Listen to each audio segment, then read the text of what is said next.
Nesses pouco mais de 30 anos aí de fábrica, passando por todas as etapas, né, tendo atuado em diversos países, tive a oportunidade, né, e como o Glaucio falou, além de profissional, nós somos grandes amigos, tive a oportunidade de discutir muitos temas e tenho buscado cada vez mais colocar as minhas opiniões em canais, em revistas, abordando esse tema que é tão importante, que é o chão de fábrica, né? A estrutura fabril e como a fábrica pode vir a atender aquilo que o João, né, com todo o esforço, bota dentro de um programa de nutrição, de formulação, e a gente tem que transformar isso realmente em nutrição, né? Nós temos que tirar do sistema e botar isso na boca, no bico do animal. Vejam só, na minha opinião, nós temos sempre, vocês, se lerem a revista, né, Glaucio, esperamos que leiam a revista, verão isso, né, é escrito. Nós estamos exatamente num momento de euforia, eu diria, para a indústria 4.0 e nós estamos num momento extremamente importante. Então, eu sempre tento fazer uma visada do passado para nós tentarmos aprender com o passado e ajustarmos o presente e melhorarmos o futuro. Nas fábricas, a gente tem algumas coisas que são muito básicas e que eu passarei rapidamente aqui por elas, né? Mas quando a gente fala, por exemplo, de matérias-primas, né, de conversão, de conservação de ingredientes, a gente tem normalmente um costume de olhar muito superficialmente para, por exemplo, para milho, né? A gente olha o quê? Ah, o basicão, né? Que é olhar o teor de umidade, enxergar em algumas cargas como é que tá a questão da micotoxina, de impureza, etc. Isso é o básico, né? Mas a gente olhando para isso, nós temos que parar e pensar o seguinte: eu recebi o milho, eu analisei o milho, ele estava muito bom, né? Mas como eu estou armazenando, como eu estou cuidando desse milho, como é que está meu ciclo de limpeza de armazém, como é que está minha conservação dentro desse armazém, minha aeração está funcionando, né? Por quê? Porque a gente, eu imagino que vocês, colegas aqui, devem viver isso e ver isso muitas vezes, ainda mais o Luiz e o Zanardo com o NIR inline ou online, a depender. E o que que a gente tem? Muitas vezes a gente tem lá o sensor do silo de milho faltando, né? De termometria. Por quê? Porque custa um cabo de sensor, vou gastar R$ 2.000 para consertar um cabo que está ferrado. Só que daí eu acabo comprometendo o meu estoque de matéria-prima e produzindo um fungo ou mais que um fungo, uma micotoxina de armazenagem, normalmente uma afla, que vai acabar atacando lá uma função hepática. Então, e isso eu gostaria de colocar muito claro para vocês que isso não é uma condição de Brasil. Isso é uma condição normalmente de fábricas mundo afora, né? Não é uma particularidade nossa, né? Tem casos em outros países também. A outra coisa é a gente olhar, por exemplo, para o farelo de soja, né? Então, farelo de soja faz parte, junto com o milho, de uma fatia extremamente importante, a maior fatia da formulação, e quem me acompanha no LinkedIn, quem me acompanha nas matérias que eu escrevo, vai enxergar e com certeza, de novo, os colegas, me perdoem se eu acabar sendo redundante, mas devem ter visto isso numa infinidade de vezes. Nós veremos, por exemplo, fatores antinutricionais, nós veremos níveis baixos de solubilidade proteica no farelo de soja, níveis alterados de gordura total, de extrato etéreo, veremos níveis, enfim. Se nós não temos um controle efetivo sobre isso, e não temos um NIR funcionando ali, fazendo as correções, e estamos fazendo uma atualização, sei lá, mensal ou em fábricas de menor porte, às vezes você tem semanas de intervalo entre uma atualização e outra. Você pode ter farelo com 42% de proteína e com 46% de proteína. E você vai estar formulando naquela faixa que você tinha na análise.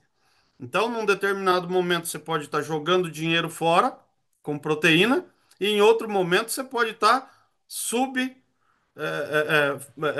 dimensionando a tua fórmula. Então, é um outro ponto extremamente importante que precisa ser olhado.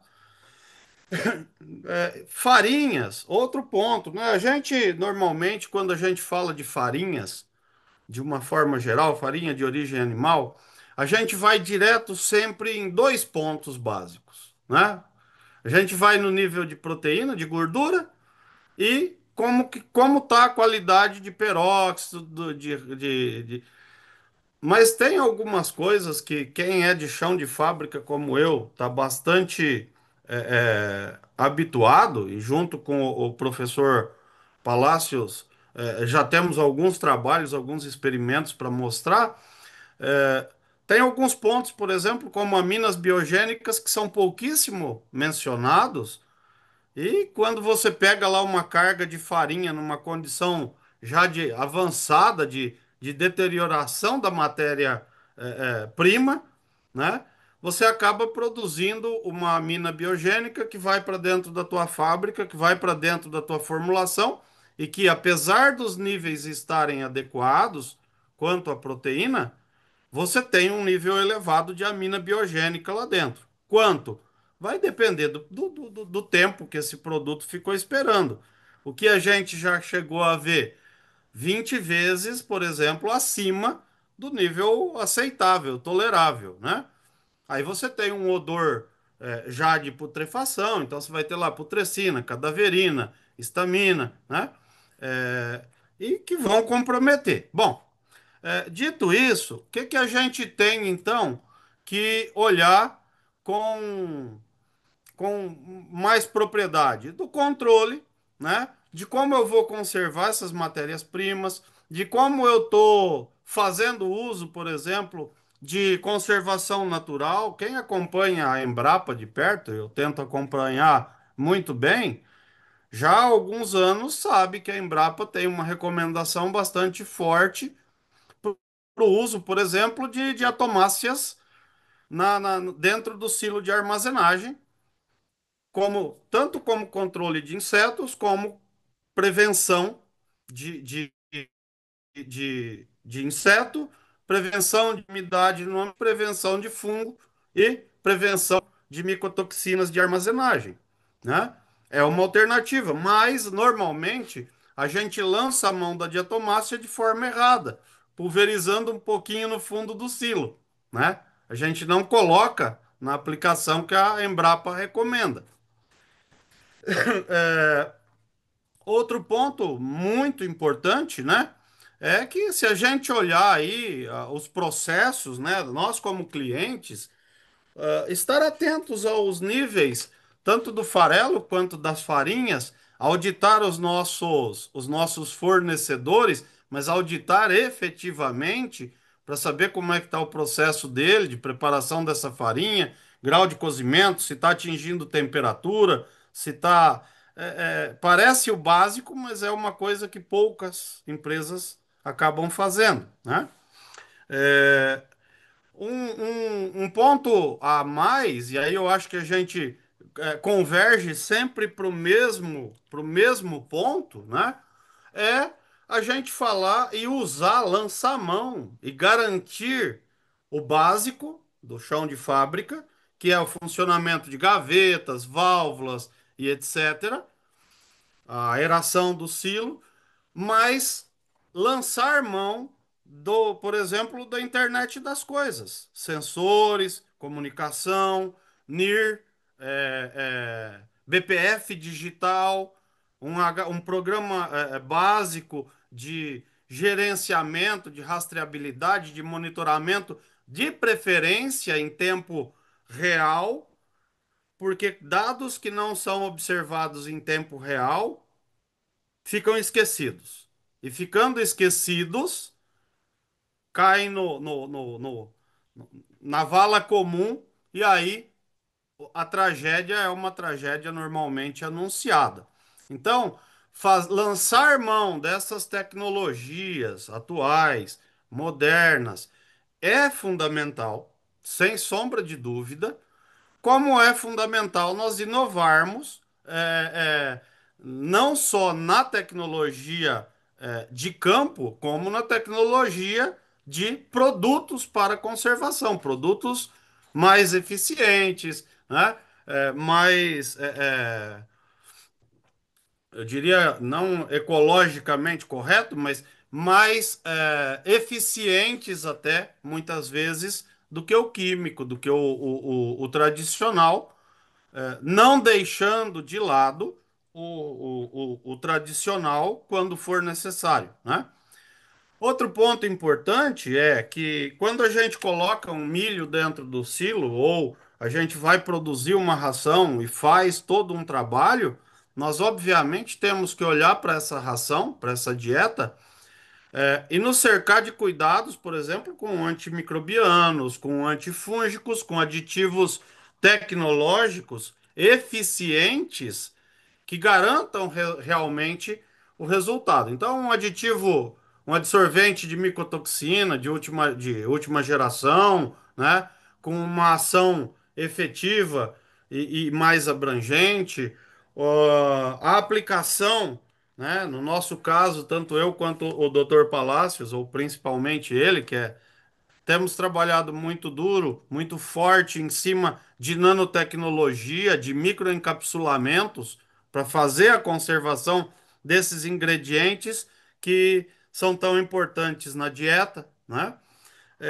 E o uso de óleos e extratos essenciais, extratos de algas, óleos essenciais extremamente importantes, que têm se mostrado infinitamente superiores, em muitos casos, ao químico tradicional, onde não há resistência, né, no óleo essencial, por exemplo, ou numa nanopartícula, não há ainda nenhum tipo de resistência. Então, cada vez mais nós caminharemos para essa direção. Nós já temos muitos esforços acontecendo, já existem produtos aí que talvez não com o nível de nanopartícula que nós podemos chegar e que nós já temos aí correndo na Europa, por exemplo, né? Eu e o Palácios, Dr. Palácios pesquisamos isso já há um bom tempo, aí, alguns anos. Então, lançar mão desses novos aditivos, dessas novas tecnologias de nutrição, nos ajudará muito a eliminar as barreiras que o químico vem enfrentando, por exemplo, num controle de salmonela, né?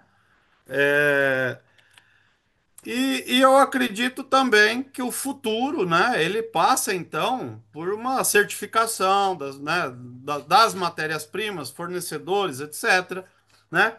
A redução do antibiótico não é nem futuro, já é uma pressão da sociedade. Então, os óleos essenciais, imagino que os colegas todos concordem comigo, são uma ótima alternativa junto com as nanopartículas e com os extratos naturais, e uma questão muito mais forte de protocolos, né, sustentáveis aí na produção. Ah, eu diria, né, eu costumo dizer que o futuro nosso é digital, só que ele também não pode ser só digital, ele tem que ser natural, né? Ele é digital, ele é natural, ele tem que ser sustentável. E nós temos, então, obviamente, que trabalhar muito forte em cima da associação de tecnologias para garantir. Que associação? E como nós podemos garantir isso, né? Nós podemos garantir trabalhando, obviamente, na junção, que eu acredito que nós fomos muito felizes em montar o time hoje aqui nessa primeira live, que é o quê?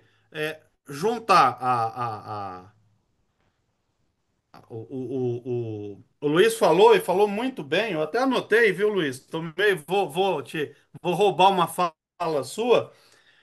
Se nós não olharmos, por exemplo, na parte sustentável para a capacidade fabril, a conservação e a possibilidade do uso de alternativos. E aí eu preciso ter silo, capacidade de dosagem, e etc.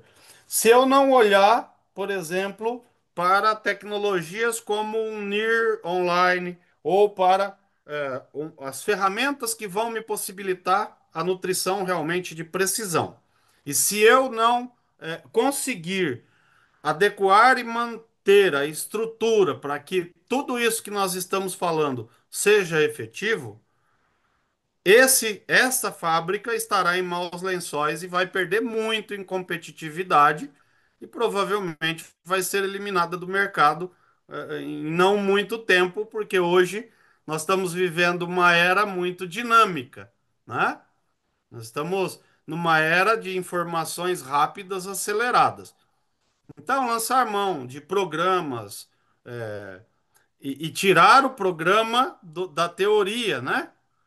E colocar isso na prática, executável mesmo, garantindo o funcionamento de um, de um HACCP, de um BPF digital, de uma rastreabilidade, de sensoriamento, do NIR e de novas tecnologias que façam, talvez num primeiro momento, elas demonstram um custo que na verdade não é um custo, é um investimento e que logo são absorvidas muito rapidamente, um caminho, na minha opinião, na minha modesta opinião, de quem vem acompanhando, é um caminho sem volta. Então, a fábrica, ela tem o papel, obviamente, de garantir que todo a estrutura esteja funcionando, né? De novo, né? Eu estou usando as falas do Luiz, eu acho que no final eu vou usar a fala de muito mais gente, mas dos demais. Mas o que a gente pode perceber é que nós precisamos garantir que a fábrica entregue aquilo que está formulado e entregue com a qualidade que está prevista na formulação, tá bem? Acho que é isso, tá bom? Obrigado, Glaucio, pela oportunidade e é isso.